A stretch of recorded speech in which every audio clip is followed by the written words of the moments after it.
Sabda Pandita Ratu. Kali ini dalam episode ke-13 dengan judul Senja di Pasetran.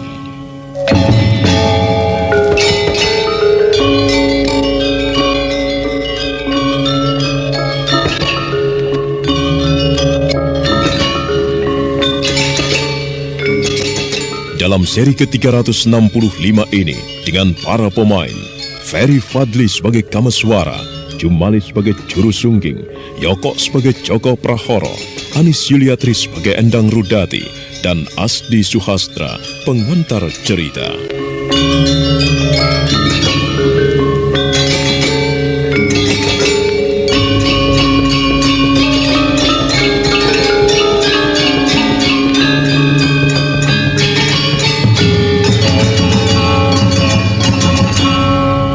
Seiring waktu yang terus bergerak, pertempuran itu terus berlangsung meningkat dengan sangat dahsyat.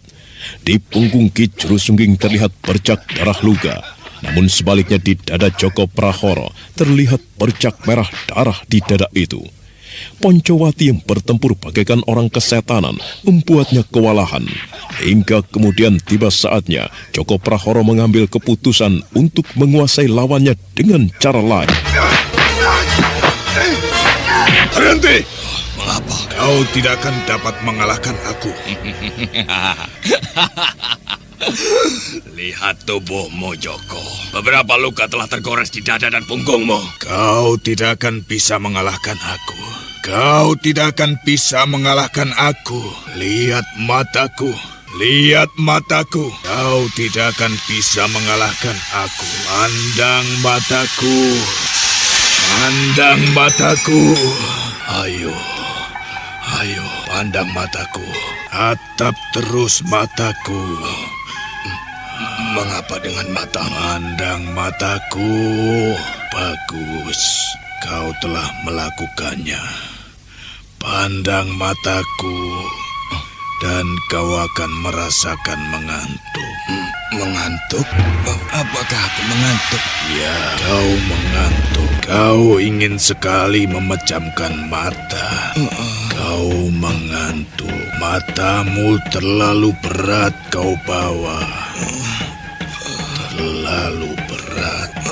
Kau ingin memejamkannya barang sejenak.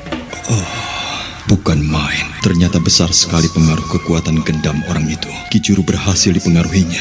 Jika Ki Juru tidak berhasil menguasai diri, dengan mudah Joko Prahoro bisa memerintahkan sesuatu yang tentu akan dikerjakan di luar kesadarannya. Bahkan Ki Juru Sungging tidak akan menolak andai kata Joko Prahoro memerintahkan membenamkan pedang itu ke perutnya sendiri. Aku harus melakukan sesuatu. Bagus sekali. Ya, memang harus begitu. Kau harus berada di dalam cengkeramanku. Aku tidak akan membantah.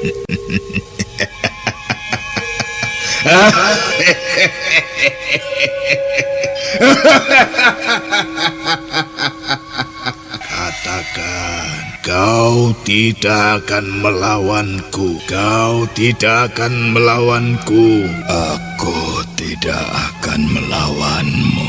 Angkat pedangmu itu. Angkat tinggi-tinggi. Kau tidak akan melawan. Angkat pedangmu tinggi. Bagus. Sekarang bersiaplah. Kau harus membenamkan pedangmu ke dalam perutmu sendiri. Benamkan pedangmu itu ke perutmu sendiri. Kerjakan. Ayo, kau tidak akan membantah. Matek Aji Pemelingan. Kameswara terpaksa harus membantu Ki Juru Sungging. Meski yang terjadi itu bagaikan sebuah perang tanding yang tidak boleh diganggu oleh siapapun. Yang menyaksikan hanya sekedar menyaksikan, tidak pantas ikut campur. Namun menyaksikan lawan Ki Juru Sungging menggunakan ilmu yang tidak patut dipergunakan, Kameswara harus membangunkan Ki Juru Sungging dari sebuah pesona yang mencengkramnya. Itulah Aji Pamelingan. Aji mengirim suara yang hanya bisa didengar oleh orang yang dituju. Ki Juru, bangunlah, gunakan kesadaranmu. Kau telah dipengaruhi oleh aji sejenis gendam. Ingat nasib adikmu Endang Berdatil. Ingat nasib keluargamu yang porak-poranda akibat perbuatan Joko Prahoro. Joko Prahoro yang telah melanda rumahmu. Angkat pedangmu tinggi-tinggi. Siapkan pedangmu untuk membelah perutmu sendiri. Kau orang baik. Orang baik artinya tidak akan membantah perintahku. Lakukan perintahku. Yang Batara Agung. Apa yang nyaris aku lakukan ini? Menusukkan pedang ini ke dalam perutku sendiri. Keparat. Joko Prahoro telah menggunakan ilmu gendam untuk menguasaiku.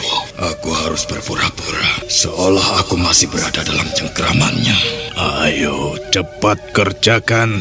Laksanakan perintahku. Kau tidak akan melawan. Kau harus menuruti perintahku. Benamkan pedangmu itu ke perutmu sendiri.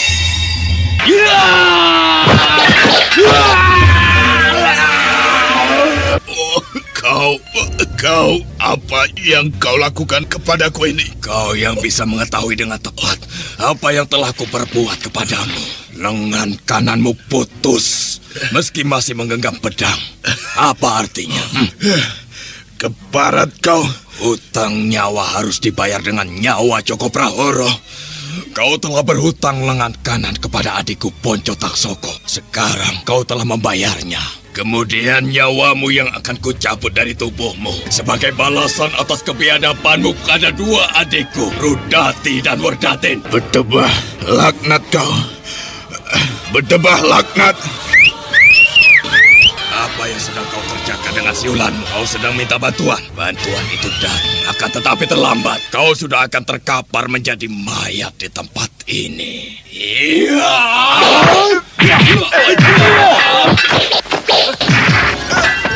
Arang keranjang mutah getih. Luka demi luka besar dan kecil menyambar tubuh Joko Prahoro sehingga pakainya telah basah memerah. Namun Ki Jurusungging yang didorong oleh dendam kesumat yang tidak terbendung terus memburunya kemanapun dia menghindar. Dengan sisa-sisa kekuatannya, Joko Prahoro berjumpali dan berusaha menghindar. Sementara itu, Kameswara dan Sang Wasi Bresima seperti bersepakat menunggu-nunggu siapa yang akan datang. Isyarat siulan itu tentu untuk meminta bantuan pada seseorang. Dan akhirnya, Kameswara mendengar suara gemerasa orang yang bergerak cepat sekali menerobos semak dan dedaunan. Berhenti! Kakang Joko Prahoro. Rudati, Endang Rudati. Perempuan yang baru saja datang itu memang Endang Rudati. Dalam usianya yang sedikit lebih tua, namun Jurusungging tidak akan lupa pada adiknya sendiri, adik kandungnya. Dandanan Endang Rudati yang tidak wajar membuat Ki Jurusungging berdesir. Kau rupanya Kakang Poncowati. Ya, aku Rudati. Dan apa yang kau perbuat pada suamiku? Ternyata benar dugaanku. Kau telah terjerumus semakin jauh, Rudati. Kau benar-benar telah menjadi keset laki-laki keparat itu. Jaga mulutmu, Kakang Poncowati. Sekali lagi kau berani mengeluarkan kata-kata seperti itu pada suamiku, aku bunuh kau. Bunuh dia, bunuh. Kau telah benar-benar tercemari hati iblis, Rudati.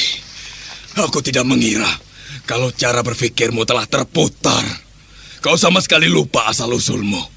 Kau tidak ingat lagi pada bencana yang telah melanda keluarga kita. Jangan bicarakan itu untuk mempengaruhi aku, Kakang Poncowati. Kematian ibu, apa yang dialami Werdatin, lengan Kakang Taksoko yang kau babat putus, apalagi... Keparat! Semuanya itu tidak ada artinya bagiku. Semuanya itu hanya ujung kuku. Tidak terasa sakit kalau ujung kuku itu aku potong. Berdebah! Selama ini aku telah lupa pada peristiwa itu. Baru ketika kau muncul di sini, aku ingat. Aku pikir, untuk apa aku mengingatnya? Yang lewat tidak lebih dari ujung kuku. Dan aku telah memotong kukuku berkali-kali. Setan kau, Rudati. Ternyata kau bukan lagi seorang manusia. Akan tetapi binatang. Kau iblis betina yang paling liar dan memuakkan. Mendiang ibu tentu tidak akan menyalahkan aku jika aku menyempurnakan kematianmu.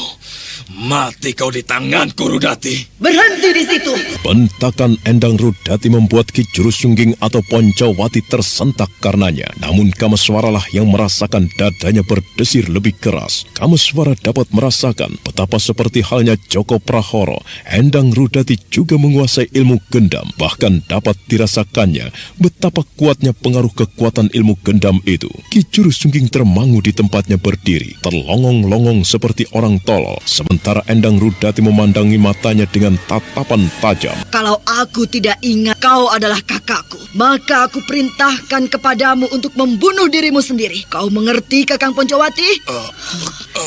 Pandang mataku baik-baik. Kau mengerti? Lebih baik kau diamlah seperti patung. Jangan berbuat apapun. Bunuh dia, Rudati. Tidak perlu, Kakang Joko Prahoro. Ia telah mencederai aku, membuatku cacat seperti ini. Ayo, bunuh dia, Rudati. Bunuh orang itu.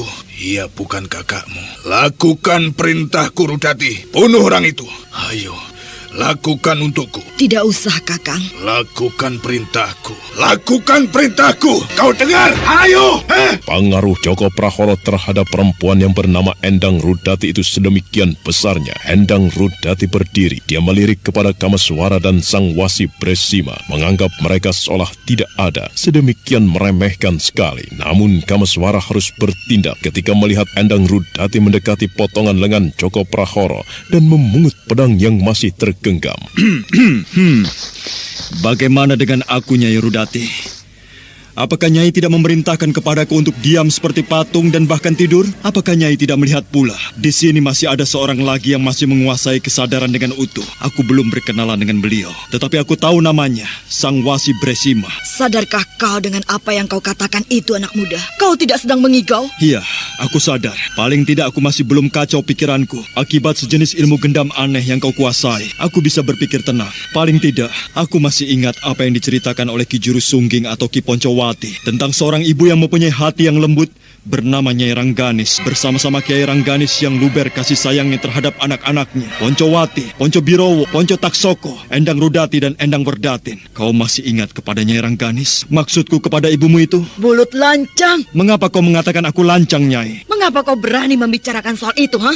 Ternyata dugaanku benar sekali. Nyai berbohong kalau Nyai telah melupakan keluarga Nyai, melupakan Kiai Rangganis yang sabar, melupakan Nyai Rangganis yang tiada habis-habisnya melimpahi kasih sayang kepadamu. Diam kau! Nyai marah. Itu bukti bahwa Nyai tidak pernah lupa kepada keluarga Nyai. Aku terpaksa membungkam mulutmu, anak muda. Mulutmu terlalu kejam mengorek hatiku. Dengan cara bagaimana kau akan membungkam mulutku, Nyai Rudati? Seperti yang kau lakukan terhadap Ki Jurusungging, kakakmu sendiri itu? Pandang mataku. Ayo anak muda yang tampan. Pandang mataku. Luar biasa. Tatapan mata perempuan itu seperti menggerayangi kepalaku, menggerataki kepalaku, hingga terasa berdenyut-denyut. Bila aku biarkan, aku benar-benar bisa dipengaruhinya. Pandang mataku terus, anak muda. Ayo, kau akan semakin terpesona melihatku. Aku cantik, bukan? Lihatlah, aku cantik, bukan? Iya, kau cantik. Kau cantik sekali seperti bidadari, seperti bulan purnama. Kecantikanmu melebihi kecantikan Putri Kendedes, orang yang paling pernah aku kenal. Kau rembulan purnama. Kata-katamu indah, anak muda. Lanjutkan. Kakang Kawah Adi Ari-Ari, sedulurmu pancer papat ono ing keblat papat. Kakang Kawah Adi Ari-Ari, Kakang Barep Adi Rakit. Kau sudah aku kuasai. Kau sudah aku kuasai, pemuda tampan. Kau sudah berhasil aku kuasai. Kau tidak akan melawan. Kau pasti akan melaksanakan perintahku. Kau pasti melaksanakan perintahku. Pasti. Kau tidak akan membantah lagi. Tidak. Bagus. Sekarang ambil pedang itu. Ambil dan aku perintahkan kepadamu untuk memotong lenganmu sendiri. Ayo, kerjakan. Akan ku kerjakan, Nyai. Bagus. Kerjakanlah sekarang. Bagaimana dengan kami, Nyai? Apakah kami juga harus mengerjakan perintahmu? Kau? Ku ulangi pertanyaanku, Nyai Rudati. Apakah kami berdua juga melaksanakan perintahmu? Kami ada 3. Lihat. Mengapa kalian bisa berubah menjadi 3 seperti itu? Aku sendiri juga heran. Mengapa aku ada 3? Oh, mungkin kami lahir kembar, 3 jumlahnya. Nyai Rudati kebingungan. Dia menoleh ke belakang ke arah Kameswara yang tersenyum di kulum. Menoleh lagi ke arah Kameswara yang lain yang menyeringai. Sedangkan Kameswara yang ketiga yang berdiri justru di dekat Joko Prahoro yang juga nampak kebingungan. Kameswara itu justru memencong perotkan bibirnya bagaikan melecehkannya.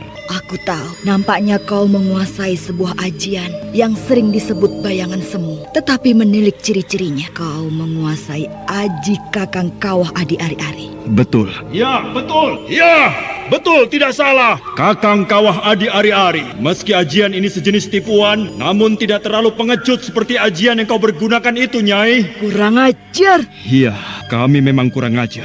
Maaf, hanya kepadamu. Benar begitu, kawan? Ya, ya. Berdebah laknat, aku akan melacak jejak ketiganya. Di mana yang asli?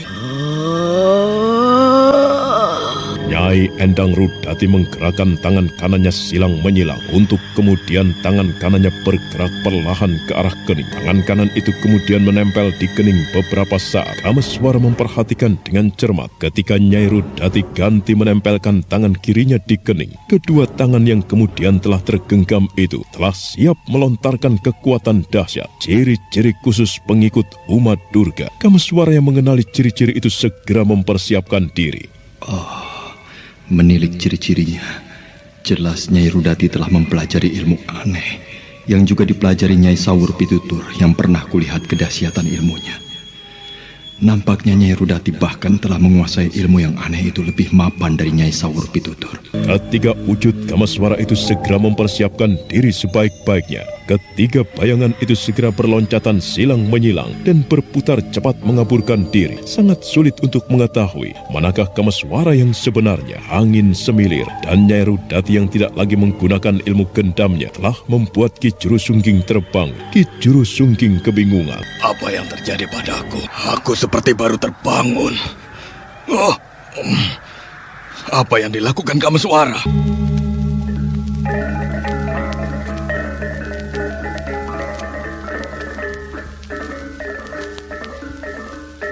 Endang Rudati akan menyerang Kameswara. Dan Kameswara rupanya siap menghadapi dengan ajian kembar tiganya itu. Rupanya aku baru saja terkena pengaruh kekuatan gendam yang merusak pikiran warasku. Rudati telah melakukannya kepadaku. Ki Juru Sungging terlambat untuk berbuat sesuatu, kecuali hanya menyaksikan manakala adik perempuannya yang telah menjadi pemuja Batari Durga itu berteriak keras sekali. Ya! Ya! Bagaimana anak muda? Bukan main, Nyai. Harus kuakui, aku menjadi kagum dengan apa yang telah kau perbuat. Kau telah membuyarkan kembaranku. Malapetaka bagimu, anak muda. Kekuatanku akan terus mengalir tiada habis-habisnya. Bersiaplah. Aku akan melumatkanmu untuk terakhir kalinya.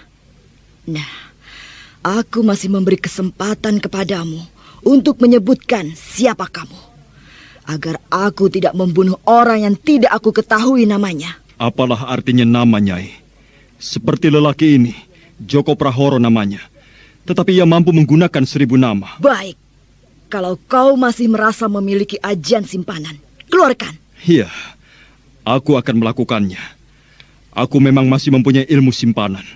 Nah, lihatlah aku baik-baik, agar kau tidak kehilangan sekejap pun saat yang paling gawat kali ini. Lihat aku baik-baik, Nyai. Lihat aku baik-baik. Kameswara tidak membutuhkan waktu terlalu lama untuk membangkitkan Aji Panglimunan, puncak ilmu dari perguruan Pesanggaran. Aji Panglimunan dan Aji Palawa Riung Laut. Aji Panglimunan menyebabkan Kameswara lenyap dari pandangan mata. Aji Riung Laut mampu menghancurkan apapun hingga lumat berantakan. Nyai Rudati terkejut ketika lawannya lenyap.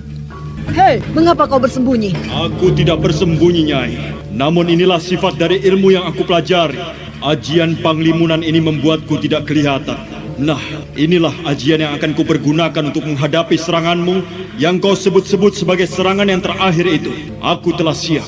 Aku telah siap, Nyai Rudati. Setan, itu cara yang pengecut. Nampaklah kau. Jika kau mampu, kau tentu bisa mengetahui aku berada di mana. Demit, aku tidak akan peduli denganmu. Kakang Poncowati, bersiaplah untuk mati. Kakang Joko Prahoro menghendaki kematian. Oh, baik. Atas nama ibu, akulah yang akan menjadi penghantar kematianmu. Dan biarlah aku yang menghantarkan Ki Joko Prahoro itu ke gerbang kematiannya. Nyai Endang Rudati benar-benar marah terhadap ulah Kameswara yang telah lenyap dari pandangan matanya. Ancaman pemuda yang ternyata mampu menghilang itu benar-benar membuat hatinya menjadi gelisah. Bukan mustahil pemuda yang tidak dikenalnya itu akan membunuh Joko Prahoro. Hal itu tentu bukan pekerjaan yang sulit bagi pemuda aneh itu. Endang Rudati menggeram marah. Baiklah, aku akan mencarimu. Aku akan mencarimu meski kau bisa menghilang. Meski kau bisa bersembunyi ke liang lahat sekalipun, kau tidak akan lepas dari tanganku.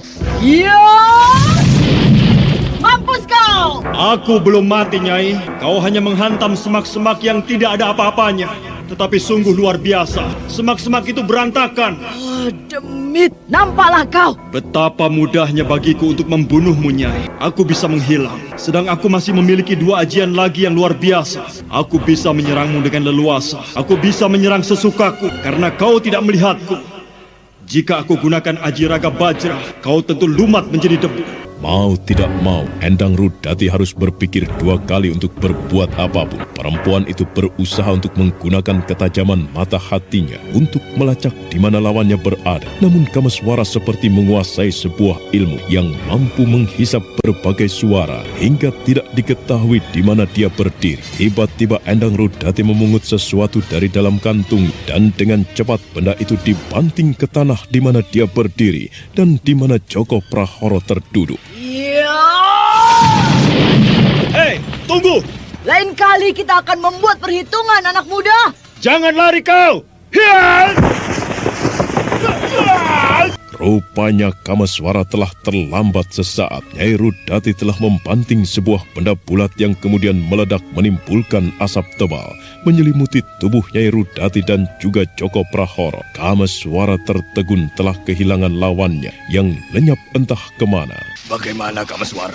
Aku kehilangan jejak Ki Juru. Oh, sial. Keparat-keparat itu lepas lagi. Sudahlah, kita telah tahu di mana mereka berada. Mereka tentu berada di sebuah tempat yang disebut Pasetran Gondomayit. Kita bisa memburu mereka di lain waktu. Dan seharusnya Ki Juru menyicil rasa gembira. Joko Prahoro telah kehilangan salah sebuah lengannya. Sekarang, mari kita kembali ke candi. Baik, mari.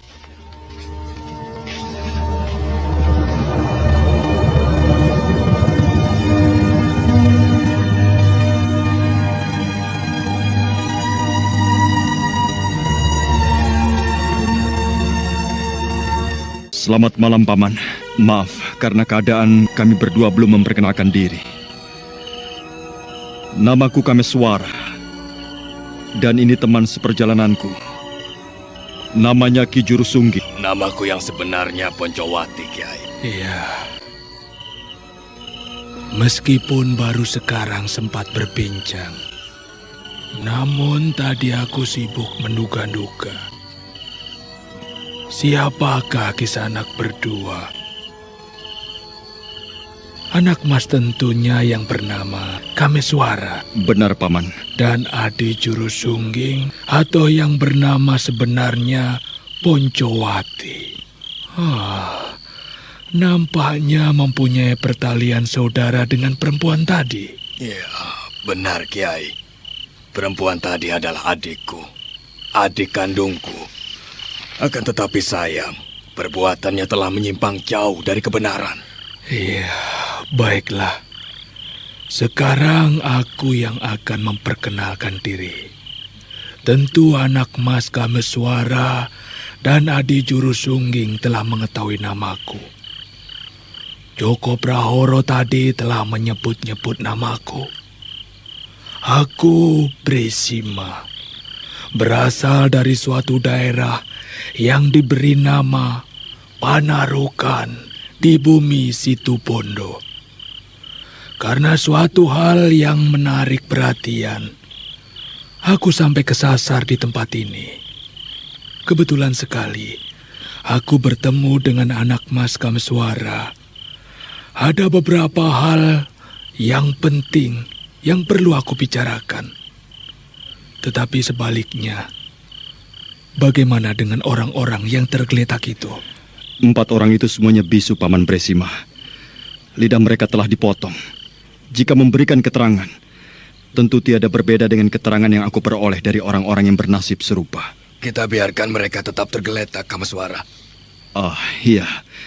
Karena ada yang lebih penting dari mereka.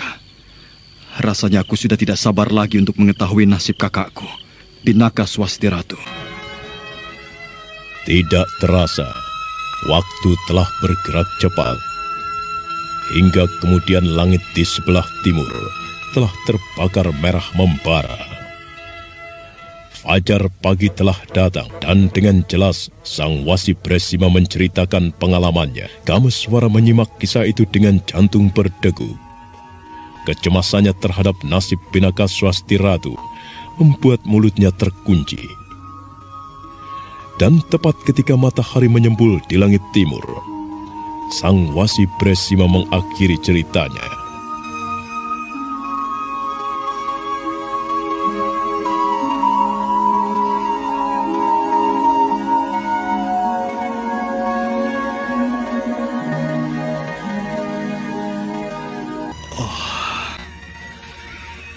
Betapa indahnya candi ini. Indah dan megah. Tak habis pikir, bagaimana candi semacam ini dibuat? Benar, anak Mas. Paman juga tidak habis memikirkan. Telah beberapa hari berhitung bulan, Paman berada di tempat ini. Semakin lama, Paman semakin mengaguminya. Jika Paman merenungkannya, jiwa Paman serasa bergetar, tak bisa tenang. Dan kemunculan candi ini, dari tiada menuju ada kembali, melibatkan kakakku Pinaka Swastiratu.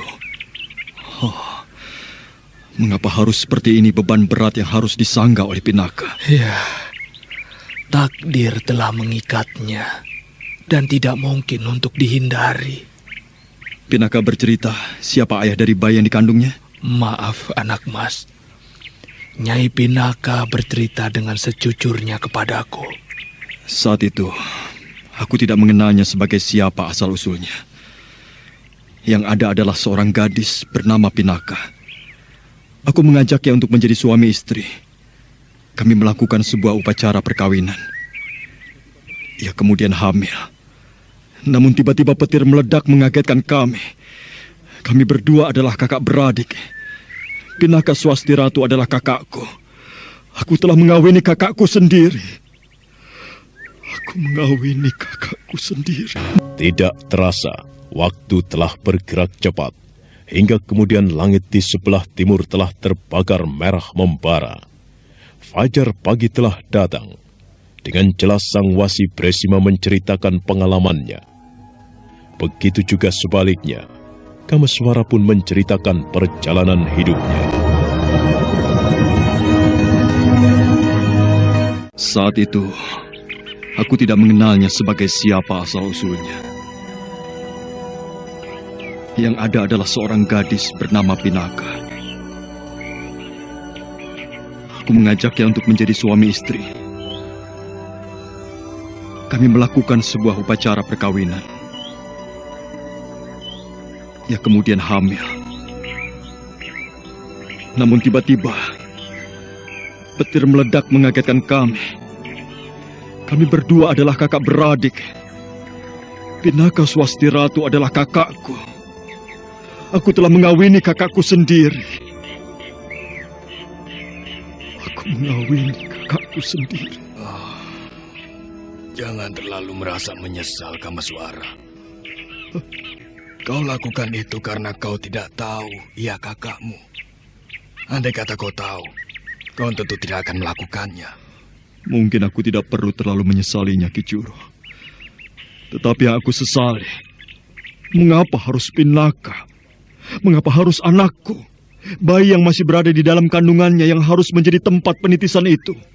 Mengapa bukan orang lain saja? Sang Wasi mengatakan, yang terjadi adalah sebuah pepesten, takdir Kameswara. Kau tidak akan menemukan jawabannya, karena sebuah takdir adalah garis yang telah ditentukan Batara Agung. Maaf, Paman Wasi. Bagaimana anak Mas Kameswara? Jadi menurut Paman, pujangga dari Mataram yang bertugas menjaga keselamatan Candi Megah ini telah menitis kepada anakku, bayi yang masih berada di kandungan itu. Benar, anak Mas. Apakah aku harus mempercayai cerita itu, Paman Wasi? Aku harus meyakinkan kepada anak Mas Kameswara bahwa itulah yang telah terjadi. Putra anak Mas yang masih berada di dalam gua garba ibunya itu telah terpilih untuk menitisnya kembali. Semoga Mahasakti masih dikpaingal di zaman Mataram. Anak Mas Kameswara harus merasa bangga karenanya. Bangga? Aku harus merasa bangga? Apakah ini bukan berarti sebaliknya, Paman? Aku telah membayangkan kesulitan demi kesulitan akan dihadapi oleh Pinaka Swasti Ratu. Perempuan titisan Batari Durga itu tentu akan memburunya dan selalu memburunya, berusaha untuk membunuh pula bayi yang akan dilahirkannya. Dan aku membayangkan tentu akan banyak sekali korban yang berjatuhan. Anak Mas, syukurlah jika anak Mas telah membayangkan kemungkinan yang paling buruk yang akan terjadi itu. Paling tidak, anak Mas bisa berbuat sesuatu untuk mencegah jangan sampai hal itu terjadi. Anak Mas telah terlibat dari takdir ini. Anak Mas tidak bisa menghindarinya. Nyai Pinaka akan mengalami peristiwa-peristiwa yang berat, pahit dan getir. Anak Maslah yang harus segera bertindak, memberikan pengayoman kepadanya. Di mana ia sekarang, Paman? Kemana ia pergi meninggalkan Candi Swambara Budura ini? Ke Paralingga, anak Mas. Nyai Pinaka mengatakan ingin melahirkan di dekat ibunya. Paralingga. Ibunya sudah tidak ada. Yang ada di tempat itu adalah patung ibunya. Jika demikian, aku akan menyusulnya ke sana. Anak Mas, aku kira sampai pada saat kelahiran bayi itu, Nyai Pinaka yang sedang dikawal oleh Brahmana Lokawi belum berada di dalam bahaya. Sementara itu, mungkin anak Mas bisa melakukan sesuatu untuk menolong seseorang. Siapa orang itu? Mantan seorang tumenggung. Namanya Murti Wandawa. Tumenggung Murti Wandawa? Benar, anak Mas. Orang itu. Orang yang menjadi lantaran kelahiran Nyai Pinaka Swasti Ratu. Juga tentu yang menjadi lantaran kelahiran anak Mas ke dunia ini. Orang itu ayahku. Apa yang terjadi dengannya? Sang titisan Durga bermata tiga atau Trinetra itu telah membawanya, anak Mas. Bagaimanapun Kameswara terkejut ketika akhirnya Sang Wasi Bresima menceritakan nasib ayahnya. Mata Kameswara menerawang memandang langit yang biru, kemudian bergeser memandang ke arah puncak candi pada stupa yang berdiri megah. Jiwa Kameswara semakin teraduk, terlalu banyak yang harus menjadi perhatiannya. Lalu terbayanglah kembali saat-saat dia berpisah dengan ibunya, juga dengan adik kandungnya Warapalubi.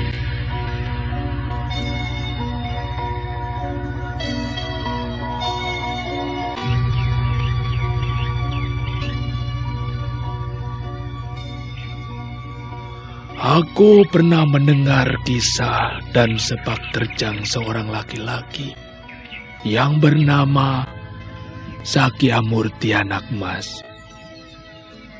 Sepak terjangnya pula ketika menjabat tumenggung di Kediri bernama Tumenggung Murti Wandawa. yang pada umumnya adalah sepak terjang yang tidak terpuji. Akan tetapi, hati manusia tidak terbuat dari batu yang tidak akan berubah. Selamanya tetap akan menjadi batu. Tidak pula terbuat dari besi. Menilik keadaannya. Saat sekarang ini, lelaki yang bernama Sakyamurti itu telah berubah sama sekali. Hari-harinya adalah penyesalan yang panjang. Bukankah demikian, anak mas? Benar, Paman. Akan tetapi dari mana Paman bisa mengetahui?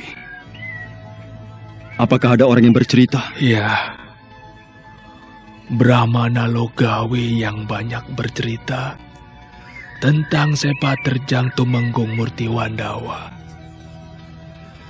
Terutama pada saat-saat terakhir beliau meninggalkan Kediri, yang membuat gempar Kediri pada saat itu. Baiklah. Aku akan menolongnya. Semoga saja bisa. Barangkali aku harus berkata, sejelek apapun ia tetap ayahku. Meski aku kecewa sekali dengan apa yang pernah diperbuatnya, aku harus menolongnya. Benar, Kamaswara. Pada saat itu, kau tengah melaksanakan hutangmu. Hutang? Iya. Bakti seorang anak adalah hutang kepada orang tua. Lebih berarti sebagai penilaian para dewa. Apakah seorang manusia dianggap mempunyai sifat yang baik atau tidak?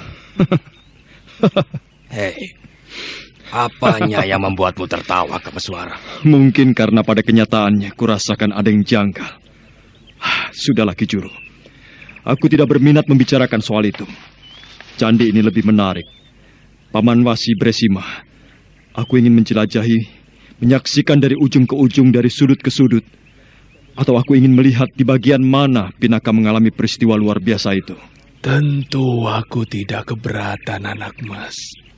Akan tetapi, apakah tidak sebaiknya anak mas membebaskan orang-orang bisu itu?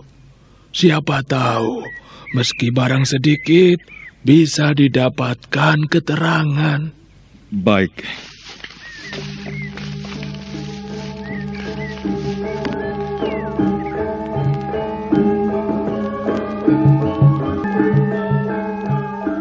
Kamaswara segera melangkah mendekati 4 sosok tubuh yang tergeletak kaku. Hanya matanya saja yang bergerak-gerak menunjukkan mereka dalam keadaan sadar. Kamaswara segera membebaskan mereka satu persatu. Namun untuk menjaga kemungkinan, pada bagian kakinya masih dibuat lumpuh. Bisakah Paman bersambung rasa atau berbicara dengan orang bisu? Sayang sekali. Tidak, anak mas. Bagaimana dengan Ki Juru? Barang sedikit, aku bisa, Kamaswara. Baiklah, Paman. Aku persilahkan Paman Bresima menyaksikan apa yang bisa diperbuat Ki Juru. Silakan, Ki Poncowati. Baiklah, aku akan mencobanya. Namun berhasil dan tidaknya tergantung kepada mereka. Silakan. Ki Juru Sungging memandang 4 orang bisu itu satu persatu. Keempat orang bisu itu saling memandang sesama temannya. Kamaswara bertanya-tanya dalam hati ketika mereka saling mengangguk seolah memberi isyarat. Aku ingin bertanya pada kalian. Jawablah. Apa maksud kalian datang ke candi ini? Untuk apa datang ke candi ini? Kau jawablah.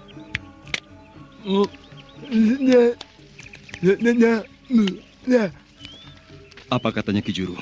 Terjemahannya, ia tidak sudi menjawab. Bukan main.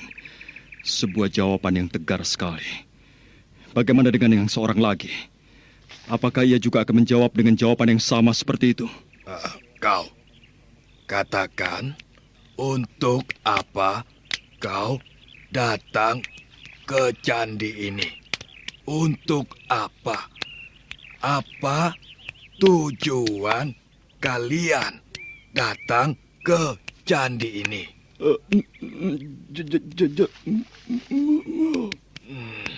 Ia mengatakan juga tidak sudi. Apakah mereka tidak mengetahui di mana letak persembunyian Batari Uma Durga itu? Katakan, di mana letak persembunyian Batari Uma Durga? Katakan. Tidak sudi. Kau?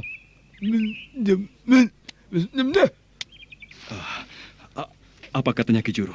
Lebih baik mati atau bunuh saja.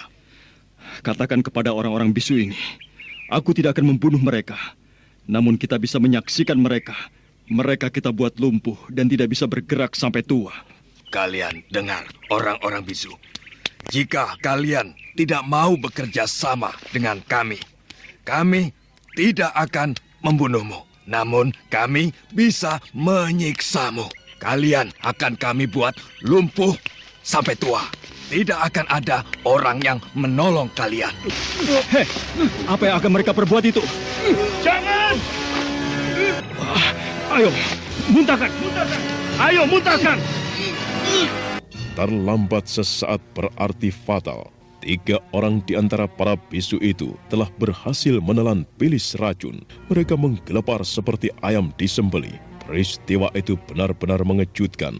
Waktu yang hanya sekejap, namun Kameswara tidak berhasil mencegahnya, kecuali salah seorang, di mana racun yang ditelannya telah masuk sebagian ke dalam tenggorokannya. Sedangkan ketiga yang lainnya telah terbujur menjadi mayat setelah menggelepar beberapa saat. Sang Wasi Bresima terpaku menyaksikan peristiwa itu.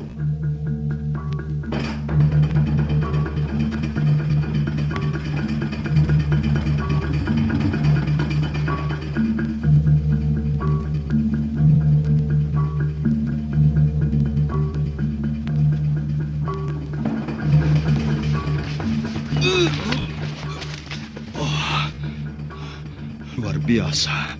Sedemikian besar pengaruh Uma Durga itu kepada orang-orang ini, yang memilih lebih baik mati daripada membeberkan rahasianya. Tumpahkan, ayo tumpahkan, jangan ditelan. Ayo tumpahkan. Cepat tumpahkan. Kalau tidak, lihat kau akan seperti temanmu. Kau akan mati. Ayo cepat.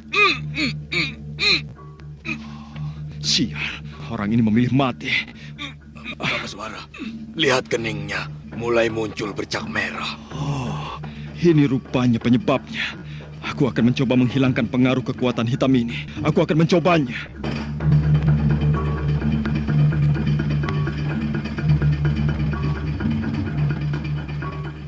Kameswara segera bertindak dan mengalirlah kekuatan aneh yang mengeram di dalam perutnya ke arah telapak tangannya. Kekuatan luar biasa yang bersumber dari sebuah peristiwa yang paling luar biasa yang dialaminya di balik air terjun Kambang Ayun. Kameswara mendekap kening lelaki bisu itu. Ki Juru Sungging melihat ada asap tipis yang muncul dari sela-sela jemarinya. Ketika Kameswara kemudian melepas telapak tangannya, kening yang semula terdapat noktah berwarna merah itu telah berubah menjadi hitam gosong.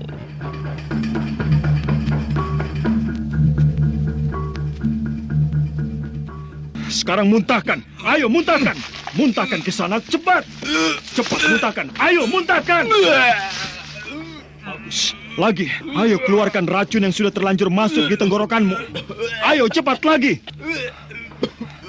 Ayo. Katakan Kisanak. Mumpung kau masih mempunyai kesempatan. Aku tahu kau bisa mendengar kata-kata. Tuliskan apa yang kau ketahui di tanah. Cepatlah.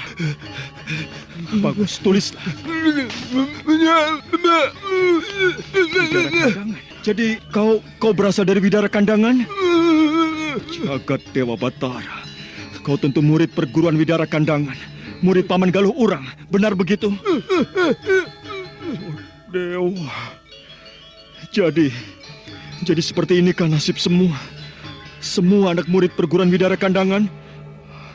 Kisanak, Nyai Pinaka adalah kakakku. Kau tentu mengenal Nyai Pinaka Swasti Ratu, bukan? Ya, kakakku. Sekarang katakan kepadaku, Di mana letak persembunyian Nyai Uma Durga? Di mana persembunyiannya? Tuliskanlah, Kisanaka. Dengan sisa tenaga yang dimilikinya, lelaki muda usia yang bisu itu mengguratkan sebuah kalimat di tanah. Kamaswara dan Ki Jurusungging saling berpandangan. Sang Wasi Bresima memperhatikan tulisan itu dengan tegang. Tepat pada saat tulisan itu usai, lelaki muda itu terkulai. Nyawa telah meninggalkan raganya. Dia mati. Kisanaka. Sudah mati anak mas. Orang ini beruntung anak mas. Ia mati. Namun anak mas telah membebaskannya dari pengaruh jahat Batari Durga. Jika tidak, jiwa atau sukmanya akan penasaran karena lepas dari jalan yang seharusnya. Apakah benar demikian, Paman Wasi Bresima? Benar demikian anak mas. Orang ini masih beruntung. Cemoro Sewu. Pasetran Gondomayit itu terletak di Cemoro Sewu.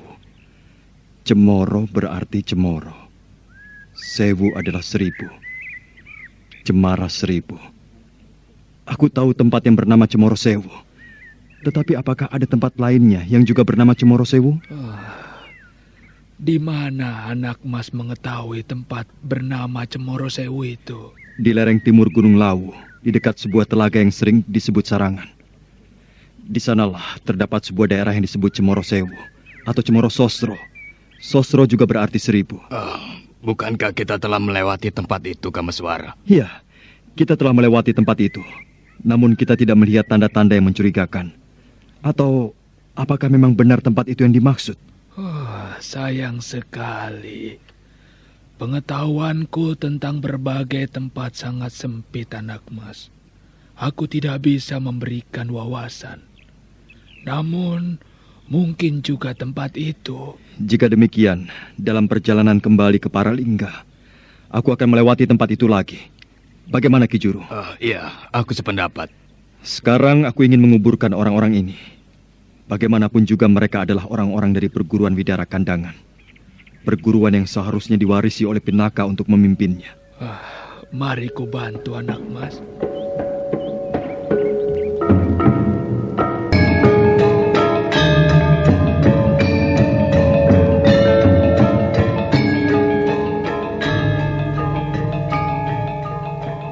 Maka demikianlah, dibantu oleh Ki Jurusungging dan Wasi Bresima, dikumpulkannya kayu-kayu ranting kering secukupnya.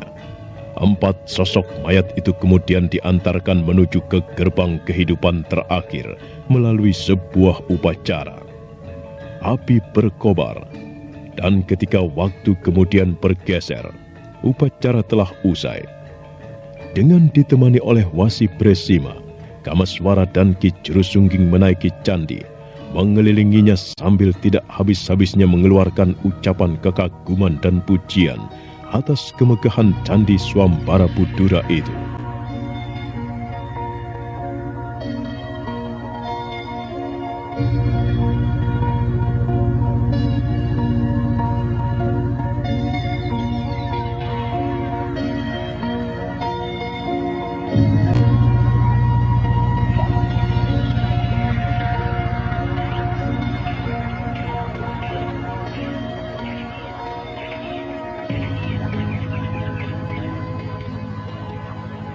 Nyai ingin beristirahat di tempat ini. Ya, aku ingin beristirahat dulu, Bapak. Mataku berat sekali. Aku mengantuk. Aku ingin tidur barang sekejap lebih dulu. Baiklah, tidurlah Nyai. Aku akan menjagamu. Tempat ini indah sekali. Udaranya dingin dan sejuk, membuat aku terbuai. Di manakah kita berada, Bapak Brahmana Lokawe? Kita berada di lereng Gunung Lawu, Nyai. Kita akan melintasi lereng gunung ini, menuruninya di sebelah timur. Dan jika kita terus berjalan tanpa berhenti, atau kita membeli kuda di pasar hewan yang kita lewati, kita akan segera sampai di Paralingga. Tidak sampai 10 hari. Aku berharap aku belum melahirkan. Sebelum sampai di gua itu, ibuku, walau hanya dalam wujud patung, harus menunggui kelahiran bayiku.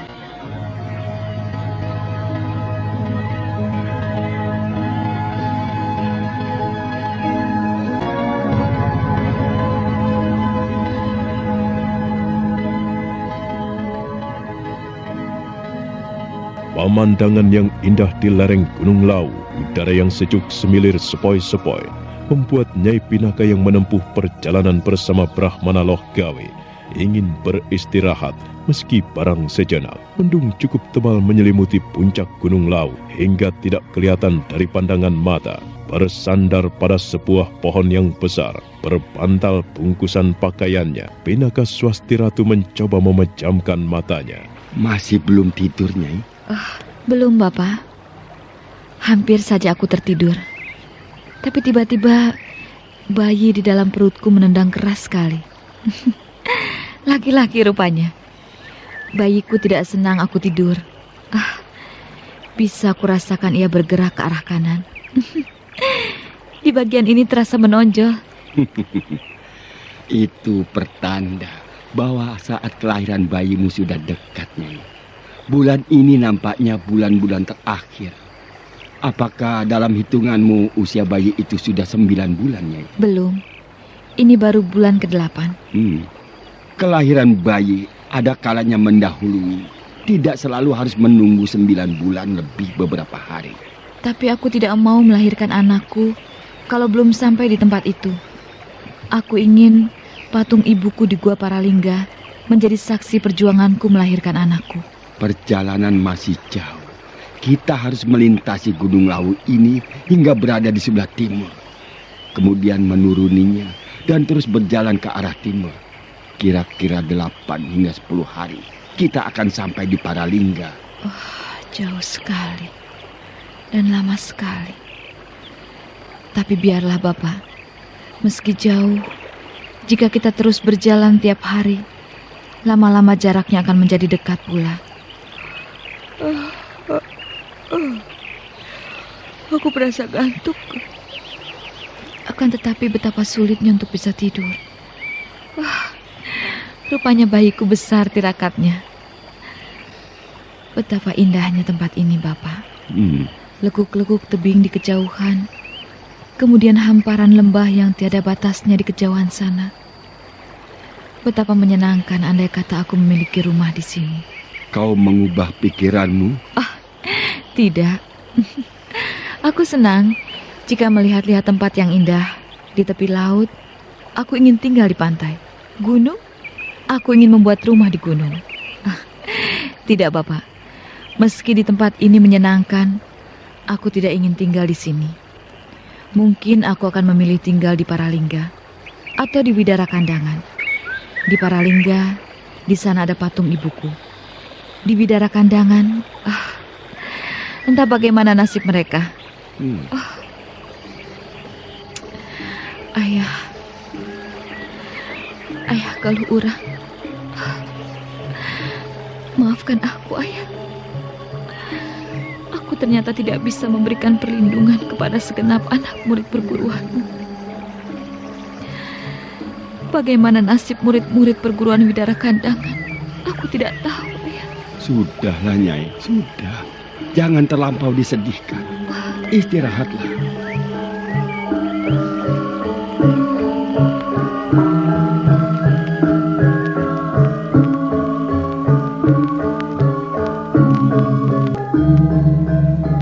Tiba-tiba Pinaka Swasti Ratu teringat pada nasib orang-orang perguruannya.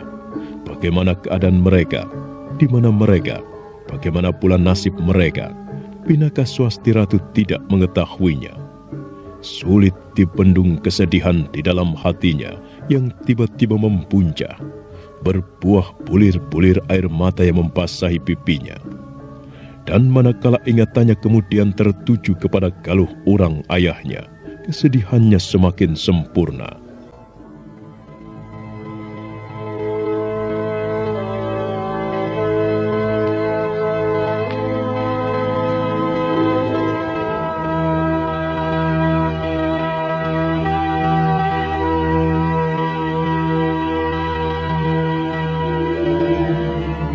Ayah, dengarlah ceritaku.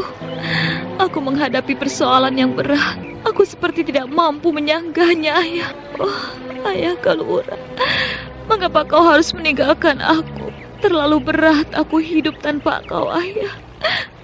Sudahlah, Nyai. Jangan biarkan pikiranmu melayang-layang yang membuat Nyai menjadi sedih. Yang sudah lewat tidak akan kembali. Jika Nyai berharap yang bukan-bukan, Nyai akan tersiksa karena berada di alam angan-angan.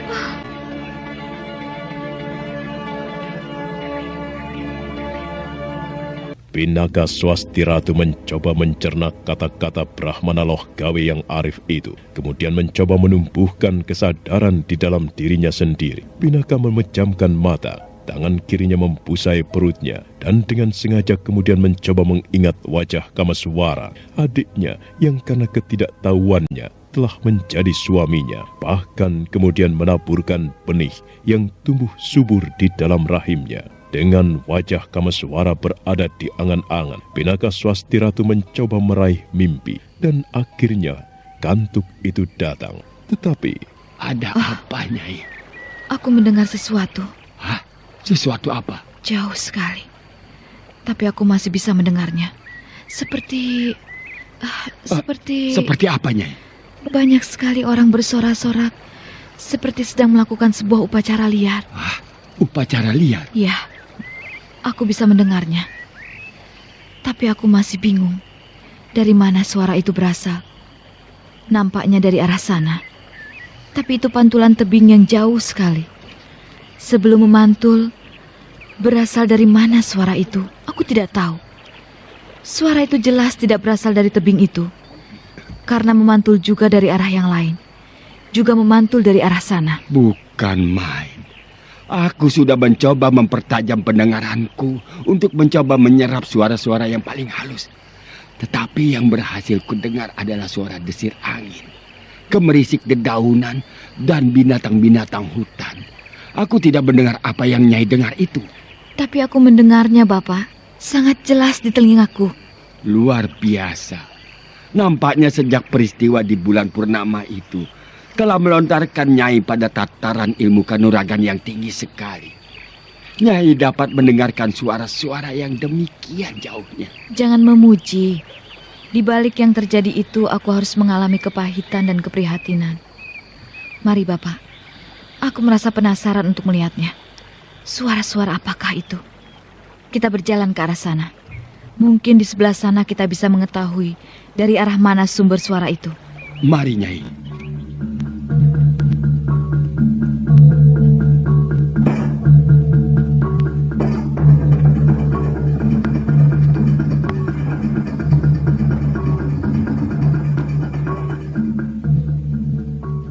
Pinaka Swasti Ratu yang ditemani oleh Brahmana Loh Gawe kembali melanjutkan perjalanan mendaki bukit, dan ada kalanya harus menerobos semak belukar dan berpapasan dengan ular bahkan harimau. Dengan memusatkan perhatian pada ketajaman pendengarannya, Pinaka Swasti Ratu terus berjalan. Dibutuhkan waktu cukup lama untuk pada akhir Pinaka berhasil menemukan dari mana arah suara-suara sedemikian banyak orang yang bagaikan liar dalam melakukan sebuah upacara.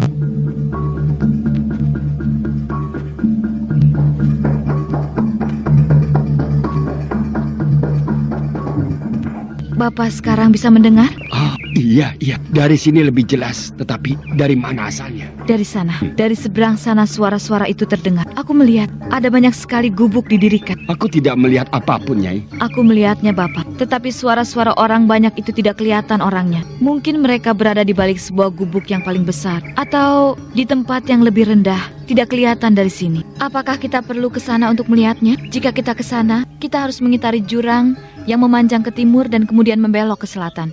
Tunggu dulu, Nyai. Bagaimana, Bapak? Jangan-jangan tempat itu adalah... Tempat apa? Persembunyiannya titisan Batara Durga yang memiliki 3 buah mata itu.